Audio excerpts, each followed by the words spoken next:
ውድ ቻናላችን ቤተሰቦች እንኳን ውድ ቻናላችን በደህና መጣችሁ። አሁንም ሊቨርፑልን በተመለከቱ ዘገባዎች ተመልሼ መጥቻለሁ። በሳት የምንመለከታቸው ከርቲስ ጆንስ መሀል ሜዳ ላይ መጮት እፈልጋለሁ እያለን ይገኛል። እንደዚሁም ሉዊስ ስቴልም አሰልጣኝ አርነ ስሎት የአንፊልድን ግርማ ሞገስ አጥፍቶታል እያለን ይገኛል። በተጨማሪም ሊቨርፑል ኤኮችም በክረምቱ የዝውውር መስኮት 10 የሚደርሱ ተጫዋቾች ክለቡ ሊለቁ ይችላሉ እያሉን ይገኛሉ። እነዚህን እንዳለ በቆይታችን የምንመለከት ይሆናል። እናንተም እስከ መጨረሻው ደቂቃ ድረስ አብራችሁ ቆይታችሁ እንድትከታተሉት ያላችሁን ሀሳብ አስተያየት እንዳለ ኮሜንት ሴክሽን ላይ በመጻፍ እንድታሳውቁኝ፣ ሰብስክራይብ፣ ላይክ፣ ሼር እያደረጋችሁም የቻናሉ ቤተሰብ እንድትሆኑም በአክብሮት እጠይቃለሁ። አሁን በቀጥታ ወደ ዘገቦቹ የምናመራ ይሆናል። አብራችሁን ቆዩ። በመጀመሪያም ሉዊስ ስቴል የሰጠውን አስተያየት ነው የምንመለከተው። በሰጠውም አስተያየት አሰልጣኝ አርነ ስሎት የአንፊልድን ግርማ ሞገስ እያጠፋው ነው፣ እንደዚሁም በጣም ደካማ የሚባሉ ቡድኖችም ጥሩ ቡድን እንዲመስሉም እያደረጋቸው ይገኛል የሚል አስተያየቱን ሰጥቷል። አያይዞን በሰጠው አስተያየት ቼልሲዎች በተለይ ደግሞ ሰሞንኛ ብቃታቸውን ከተመለከተን፣ ሰሞንኛ ፎርማቸውን ከተመለከተን በጣም ደካማ ቡድን እንደሆኑ እናውቃለን። በተለይ ያለፉትን 6 የሚደርሱ የፕሪሚየር ሊግ ጨዋታዎች በተከታታይ ሽንፈት አስተናግዷል። ከነዚህ ጨዋታዎች መካከልም ደግሞ 1 ጎል ብቻ ነው ማስቆጠር የቻሉት። ነገር ግን ከሊቨርፑል ጋር ሲገናኙ በጣም ጥሩ ቡድን መስለው ታይቷልና እነዚህ ደካማ የሚባሉ ቡድኖች ጥሩ ቡድን እንዲመስሉ እያደረጋቸው ይገኛል። በእርግጥ ጨዋታውን በጥሩ ሁኔታ ነበሩ ሊቨርፑሎች መጀመር የቻሉት። በተለይ የመጀመሪያዎቹን 15 ደቂቃዎች ላይ በጥሩ ሁኔታ መንቀሳቀስ ችሎ ነበረ። ነገር ግን ደግሞ ጎል ካስቆጠሩ በኋላ ወደ ኋላ መሸሽን ነው የመረጡት። ለመከላከል ነው ቅድሚያ የሰጡት። በዛ ሰዓት ደግሞ ቼልሲዎች ነጻነቱን አገኙ። ከዛ ኳሱን መያዝ ጀመሩ። ከዛ ሊቨርፑልን ማጥቃት ጀመሩና ሊቨርፑሎች በራሳቸው ጥፋት ቼልሲዎች ጥሩ ቡድን እንዲመስሉ አድርጓቸዋል። ለዚህም ደግሞ ተጠያቂ የሚሆነው አሰልጣኝ አርነ ስሎት ናቸው። ከዚህ ቀደም እንግዲህ ሊቨርፑል በጣም መጥፎ በነበረበት ወቅት እንኳን ራሱ ክለቦች ወደ አንፊልድ ሲመጡ በጣም ሲቸገሩ መመልከት ይችለናል። ማሸነፍም ሲከብዳቸውም ተመልክተን ነበር። አሁን ላይ ግን ከትልቁም እስከ ትንሹም ቡድን ወደ አንፊልድ ሲመጣ ነጥብ ለመያዝ አሸንፎ ለመውጣት ነው እያሰበ የሚሄደውና አንፊልድ ተፈሪነት በዚህ ሰዓት ላይ ሙሉ ለሙሉ ጠፍቷል ማለት እንችላለን። ለዚህም ተወቃሹ ደግሞ አሰልጣኝ አርነ ስሎት ናቸው። የሊቨርፑል ደጋፊዎች እንግዲህ ከዚህ ቀደም ታይቶ በማይታወቅ መንገድ ቀድሞ ጨዋታው ሳይጠናቀቅ ከሜዳ እየወጡ ነው የሚገኙት። ያንን በማድረጋቸው ደግሞ አልወቅሳቸውም። ለምን እንዳደረጉትም ይገባኛል። ምክንያቱም ከዚህ ቲም ከዚህ የተሻለ ነገር ነው የሚጠብቁት እና የሚፈልጉትን ነገር ከዚህ ቲም እየተመለከቱ አይደለም የሚገኙ። እንደዚሁም አብዛኞቹ ያናገርኳቸውን ደጋፊዎች ራሱ የሰጡትን አስተያየት ከተመለከትን በጣም ጥቂት ሰዎች ብቻ ናቸው አሰልጣኙ እንዲቆይ የሚፈልጉት እንጂ አብዛኞቹ ደጋፊዎች ይህ አሰልጣኝ ከዚህ በኋላ ሊቨርፑልን ያስተካክላል የሚል ምንም አይነት እምነት የላቸውም። እንደዚሁም ቡድኑን ከተመለከትን ራሱ ላለፉት 6 ወራት ምንም አይነት ፋይቲንግ ስፕሪት የለውም። ጨዋታዎችን ለማሸነፍ ከፍተኛ የሚባል ተነሳሽነትን ከቡድኑ አልተመለከትኩበትም። እንደዚሁም የአጮት ስታይሉን ከተመለከትን ራሱ ያን ያህል የሚማርክ አይደለም። በጣም መጥፎ የሚባል አሰልቺ የሚባል እግር ኳስን ነው እየተጫወቱ የሚገኙት የሚል አስተያየትን ሰጥቷል። ይህም ትክክለኛ አስተያየት ይመስለኛል። ምክንያቱም ላለፉት ጥቂት ዓመታት እንኳን ሊቨርፑልን በአንፊልድ ያደረጉትን ጨዋታ ከተመለከተን እያንዳንዱ ክለብ መጥቶ በጣም ሲቸገር ነው የተመለከት ነው። ነገር ግን በዚህ ሲዝን ግን አያክስ 4-1 የተሸነፉት እንደዚሁም በኖቲንጋም ፎረስትም 3-0 ሲሸነፉ መመልከትም እችለናልና ክለቦች አሁን ላይ ወደ አንፊልድ ሲመጡ እንግዲህ አቻ ለመውጣት አይደለም የሚመጡት፣ ጨዋታዎችን ለማሸነፍ ነው እየመጡ የሚገኙት። ይህም የሆነው ደግሞ በአሰልጣኝ አርነ ስሎት ምክንያት ነው። እስካሁን ድረስ እንግዲህ በፕሪሚየር ሊጉ 18 ጨዋታዎችን በአንፊልድ ማድረግ ይችላል። ከነዚህ 18 ጨዋታዎች መካከል ደግሞ 10ን ነው ማሸነፍ የቻሉት። 5ቱን አቻ ሲወጡ በ3ቱ ደግሞ ሽንፈት አስተናግዷልና ሊቨርፑሎች አሁን ላይ እንግዲህ በአንፊልድ ራሱ ማሸነፍ እየተቸገሩ ነው የሚገኙት። ለዚህም ደግሞ ተወቃሹ አሰልጣኝ አርነ ስሎት ናቸው። በዚህ ዙሪያ እንግዲህ ያላችሁን ሀሳብ እንዳለ ኮሜንት ሴክሽን ላይ በመጻፍ አሳውቁኝ። በመቀጠልም ሊቨርፑል ኤኮ ይዞት የወጣውን አርቲክል ነው የምንመለከተው። በዚህም አርቲክል 10 የሚደርሱ የሊቨርፑል ተጫዋቾች በክረምቱ ሊለቁ ይችላሉ እያለን ይገኛል። እነዚህም 10 ተጫዋቾች ደግሞ ሞሐመድ ሳላህ፣ አንዲ ሮበርትሰን፣ አሊሰን ቤከር፣ ጆ ጎሜዝ፣ ከርቲስ ጆንስ፣ ዋታሮ ኤንዶ፣ ኮስታስ ሲሚካስ፣ አሌክሲስ ማካሊስተር፣ ፌዴሪኮ ኬዛ እንደዚሁም ሃርቪ ኤሌት ናቸው እያለን ይገኛል። በእርግጥ ሁለቱ ከወዲሁ ክለቡን እንደሚለቁ ተረጋግጧል፣ አንዲ ሮበርትሰን እና ሞሐመድ ሳላህ። በተጨማሪም ግን እነዚህ 8ቱ ተጫዋቾችም ራሱ በተለያዩ ዘገባዎች ላይ ክለቡ ሊለቁ እንደሚችሉ በተደጋጋሚ ስንሰማቸው የነበሩ ተጫዋቾች ናቸውና ከሚወጡ ተጫዋቾች ዝርዝር ውስጥ መካተታቸው ያን ያህል የሚያስገርም አይመስለኝም።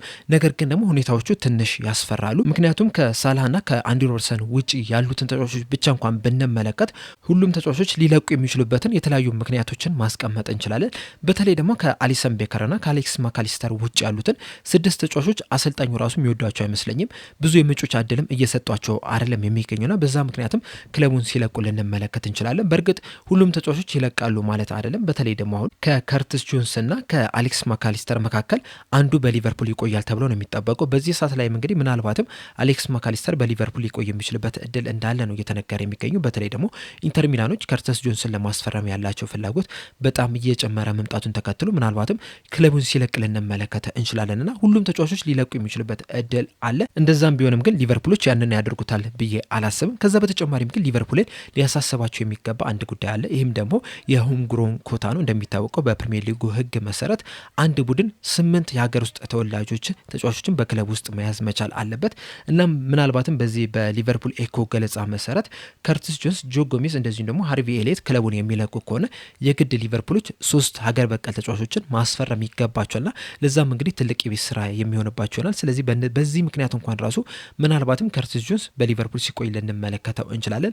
እንደዚሁም ጆ ጎሜዝም ላይለቅ የሚችልበትም እድል ሊኖር ይችላል። እንደዚሁም ሃርቪ ኤሊየትም ሌላ የሀገር በቀል ተጫዋች ወደ ሊቨርፑል የማይመጣ ከሆነ በቀጣይ ዓመት በሊቨርፑል ሲጫወት ልንመለከት የምንችልበት እድል አለ ብዬ አስባለሁ። እናንተስ በዚህ ዙሪያ ያላችሁ ሀሳብ ምንድነው? በተለይ ደግሞ ሊቨርፑል ኤኮ 10 ተጫዋቾችን አስቀምጧል። ከነዚህ 10 ተጫዋቾች ምን ያህሉ ይለቃል ብላችሁ ታስባላችሁ? በተለይ ደግሞ ከቀሩት 8 ተጫዋቾች መካከል እንደዚህ ውስጥ ተጨማሪ ተጫዋቾች ክለቡን ሊለቁ ይችላሉ ብላችሁ ታስባላችሁ?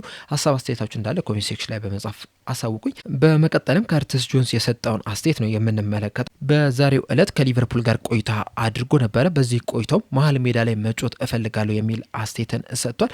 አያይዞም በሰጠውም አስተያየት የት መጮት እንደምፈልግ ለመናገር መፈራ ሰው አይደለም። እናም መጮት የምፈልገው መሀል ሜዳ ላይ ነው። እዛ ላይ መጮትም እችላለሁ፣ አቅሙ አለኝ፣ ችሎታውም አለኝ፣ በቋሚነት መጀመርም የሚያስችልም ብቃት አለኝ እና እዛ ቦታ ላይ መጮት ነበረብኝ። ነገር ግን ደግሞ ስለ ቡድኑ ማሰብ መቻል አለብኝና ለቡድኑ ሲባል የትም ብጫወትም ችግር የለውም። በዚህ ሰዓት ላይ እንግዲህ እየተመለከታችሁት እንደሆነ የቀኝ ፉልባክ ቦታ ላይ ነው እየተጫወትኩ የምገኘው። እንደዛም ቢሆንም ግን በጨዋታዎች መሀል ወደ መሀልም እየሄድኩም እየተጫወትኩ ነው የሚገኘው። እንደዚሁም ወደ ቦክስም ደርሽም የተለያዩ ቻንሶችን ክሬት እያደረግኩ ነው የምገኘው። ጎሎችንም ለማስቆጠርም ጥረትም እያደረግኩ ነው የምገኘው። በዛም ደግሞ በጣም ደስተኛ ነኝ የሚል አስተያየቱን ሰጥቷል። በተጨማሪም በሰጠውም አስተያየት የተከላካይ ስፍራ ተጫዋች ነኝ ማለት አልችልም፣ ነገር ግን ደግሞ ፉልባክና ሴንተር ሚድፊልደር የሚለው ግን በደንብ የሚገልጸኝ ይመስለኝ። በአጠቃላይ ግን መጮት ነው የምፈልገው። በፉልባክ ቦታ ላይም ተጫወትኩኝ፣ በመሀል ተከላካይ ስፍራ ላይ ብጫወትም፣ በመሀል ሜዳ ላይ ብጫወትም፣ 9 ቁጥር ቦታ ላይ ብጫወትም ጭምር ያን ያህል ግድ አይሰጠኝም። ዋናው እኔ የምፈልገው ሄጄ መጮትን ብቻ ነው። ምክንያቱም መጮት በጣም ነው የምወደው፣ ኳሊቲውም አለኝ፣ የትኛውም ቦታ ላይ መጮት የሚያስችልም ብቃትም አለኝ። እንደዚሁም ደግሞ ከኳስ ጋርም በጣም ምቾት የሚሰማኝ ተጫዋች ነኝ። በራሴም በጣም ከፍተኛ እምነትም አለኝና የትኛውም ቦታ ላይ ብጫወትም ያንን የተሰጠኝን ሚና በአግባቡ ማወጣት የምችል ተጫዋችም ጭምር ነኝ የሚል አስተያየቱን ሰጥቷል። ከርቲስ ጆንስ እንግዲህ በዚህ ሲዝን ማድረግ ከነበረባቸው 54 ጨዋታዎች መካከል 47ቱን መጮት ይችላል። በእርግጥ ከነዚህ 47 ጨዋታዎች መካከል 26ቱን ብቻ ነው በቋሚነት መጀመር የቻለው። እንደዛም ቢሆንም ግን ብዙ ጨዋታዎችን ነው እየተጫወተ የሚገኙ። በአጠቃላይ እንግዲህ 2670 ደቂቃዎችንም ለሊቨርፑል መጮት ችሏል። ይህም የመጮቻ ደቂቃ እንግዲህ በእግር ኳስ ሕይወቱ ያሳካው ከፍተኛው የመጮቻ ደቂቃዎች ናቸው። በእርግጥ በጎል ኮንትሪቢሽን ዙሪያ በጎል አስተዋጽኦ ዙሪያ የዚህ ሲዝን ቀነስ ብሎ ነው የተመለከት ነው። ምክንያቱም እስካሁን ድረስ እንግዲህ 2 ግቦችንና 3 አሲስቶችን ነው ማስመዝገብ የቻሉ። ይህም ደግሞ ከ2020-21 ጀምሮ ሁለተኛው ዝቅተኛው መጥፎ የሚባል የጎል አስተዋጽኦ ያደረገበት የውድድር ዘመን ሆኖ ተመዝግቦለታል። በዚህ ዙሪያም በሰጠው አስተያየት በዚህ ሲዝን በጣም ብዙ ውጣ ውረዶችን ተመልክተናል። ይህ ደግሞ እንደ ግል ብቻም ሳይሆን እንደ ቡድንም ብዙ ውጣ ውረዶችን የተመለከትንበት የውድድር ዘመን ነው። እንደ ግል ብዙ ደቂቃዎችን መጮት እችላለሁ፣ ነገር ግን ደግሞ መሀል ሜዳው ላይ ብጫወት ነበር የበለጠ ደስተኛ ሆኖ ያንን ቦታ የግሌ ቦታ ማድረግ እፈልጋለሁ። ያንንም ለማድረግ የሚያስችለኝም ብቃቱም አለኝ። ስታቶችንም ከተመለከታችሁም ይህንን ነገር በደንብ የሚገልጽ ነገር ነው። በእርግጥ ብዙ ሰዎች ከልክ በላይ ኳሱን ትይዛለህ የሚል አስተያየቶችን ሲሰጡ ማዳመጥ ይችላለሁ። እንደዛም ቢሆንም ግን ብዙ ጊዜም ደግሞ እኔም ኳሶችን በቀላሉ የምቀማ ተጫዋችም ጭምር አይደለሁም። እናም ከዚህ በኋላ እንግዲህ መሀል ሜዳ ላይ መጮት እፈልጋለሁ። በእርግጥ አሁን ላይ ሙሉ ለሙሉ ትኩረቴ በቀጣይ ስቴፕ ላይ ነው። ከዚህ በኋላ ምንድነው ማሻሻል ያለብኝ የሚለው ላይ ነው ሙሉ ለሙሉ ትኩረቴ። ያም ደግሞ ብዙ ጎሎችን ማስቆጠር፣ ብዙ አሲስቶችን ማድረግ ነውና ለዛም እንግዲህ ጠንክሬ እሰራለሁ የሚል አስተያየቱን ሰጥቷል። በነገው በአስቶን ቪላ ጨዋታ ዙሪያ በሰጠው አስተያየት የነገው ጨዋታ በጣም ከባድ እንደሚሆን እጠብቃለሁ። ምክንያቱም አስቶን ቪላዎች በጣም አስደናቂ የሚባሉ ቡድን ናቸው። የራሳቸውም ያጮት ስታይልም ያላቸው ቡድን ናቸውና በጣም ከባድ እንደሚሆን በእርግጠኝነት መናገር አይቻልም። ነገር ግን ደግሞ እንደ ቡድን ይህንን ጨዋታ ለማሸነፍ ጠንክረን እንሰራለን፣ ወደ ጨዋታውም ስንገባ ለማሸነፍም ነው የሚል አስተያየቱን ሰጥቷል። በአጠቃላይ እንግዲህ ከርቲስ ጆንስ የሰጠውም አስተያየት ይህንን ይመስል ነበረ። ከርቲስ ጆንስ እንግዲህ በዚህ ሲዝን በጣም ጥሩ የሚባሉ ጨዋታዎችን ማድረግ የቻለ ተጫዋች ነው የነበረው። በተለይ ደግሞ ማካሊስተር በጣም መጥፎ ሲዝን ከማሳለፉ አንጻር ከርቲስ ጆንስ ከዚህ የተሻለ የመጮቻ እድል ሊሰጠው ይገባ ነበር። ነገር ግን ደግሞ አሰልጣኙ በዚህ ተጫዋች ላይ እምነት ያላቸው አይመስልም። በዛ ምክንያትም እንግዲህ በተደጋጋሚ መጥፎ እንኳን ቢሆን ራሱ አሌክሲስ ማካሊስተር በቋሚነት ሲጀምር የተመለከትነው ነው። በዚህ ምክንያትም ደግሞ ምናልባትም ከርቲስ ጆንስ ክለቡን ሊለቅ የሚችልበት ከፍተኛ እድል አለ ነው እየተባለ የሚገኘው። በዚህ ዙሪያ ያላችሁ ሀሳብ አስተያየት ምንድን ነው?